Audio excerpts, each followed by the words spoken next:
I want to encourage somebody out there who's thinking about quitting and giving up. Somebody who has been praying for years for things to turn around. And they're asking God, they're questioning God. Where is it? What, when, where? Send me a sign, send me a burning bush, send me something to confirm that my hopes and my dreams and things that I want to accomplish are going to actually happen. You're thinking about quitting, you're thinking about giving up. This is for you. Don't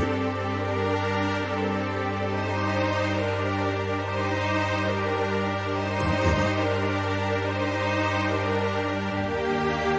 Don't give up. Stay in it. Stay focused. You know, life can throw you some curves. And it's not just the things that you see coming, but sometimes it's the things that you didn't see coming that hit you out of nowhere, that set you back in such a way that it seems like you can't get over. And we, are dealing with a lot of normal times where people feel like already their plate is full. And then all of a sudden out of nowhere, there comes these unexpected things that just make us feel like we're overwhelmed.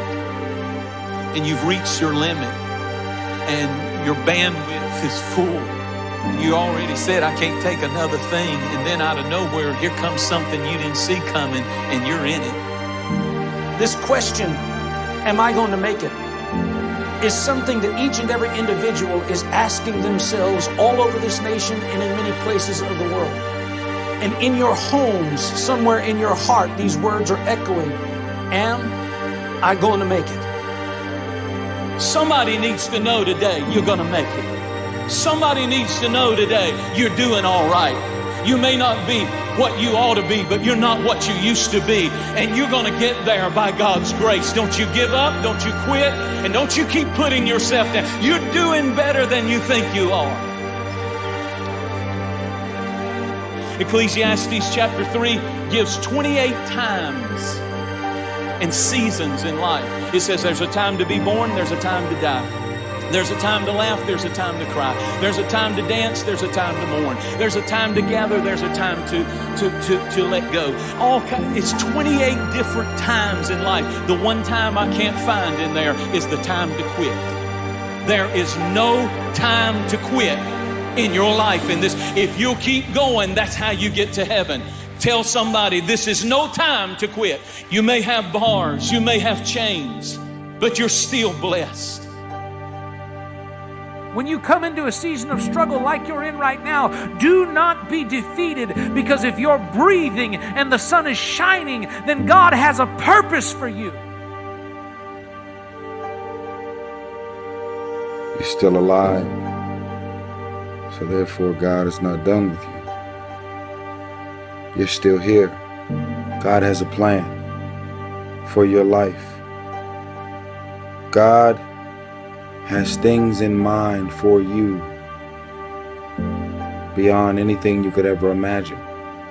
Shake off feeling sorry for yourself. Shake off don't nobody love me talk. Shake off all of that talk of, being a victim. It's time to encourage yourself in the Lord. Stand up to life. Stand up to this challenge and encourage yourself in the Lord. It's bad. We've lost a lot and we don't have a guarantee of anything in the future except God is with us. The person who prevails is the person who refuses to give up. The person with the mental toughness is the person who will triumph. The testing of your faith produces perseverance. The man who can get up one more time than the time he's knocked down is going to be the winner. Being knocked down is not a problem, but staying down is a problem. Get up, because success begins by getting up one more time than you've been knocked down. The Bible declares in Proverbs 24:16, listen to this. For though a righteous man falls 7 times, he rises again. For though a righteous man falls 7 times, he rises again. You are not a failure for falling down. You are a failure for staying down. You know, it's amazing how many people in the world have done phenomenal things after having failed numerous times in their life. And so failure doesn't have to be the end. Making mistakes doesn't have to be the end. I think most people, if they're going to be successful, they have to press through some things.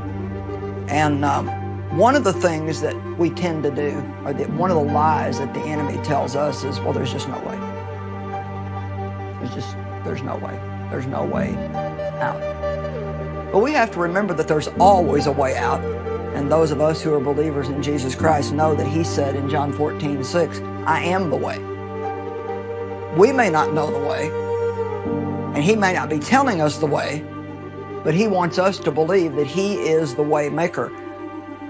God will make a way for you, but he does require you to never give up. If you invite Jesus in, if you passionately get on your knees and pray, and you invite him in, he will show up. And he will literally make a way out of no way. He's always there. Sometimes you don't feel he's there. Sometimes you wonder, where in the world, oh God, are you? He's always there. You remember that verse? I will never leave you nor forsake you, period. You cannot walk through one moment of adversity as a child of God without his presence. I will never leave you nor forsake you, period. Not except if what? No.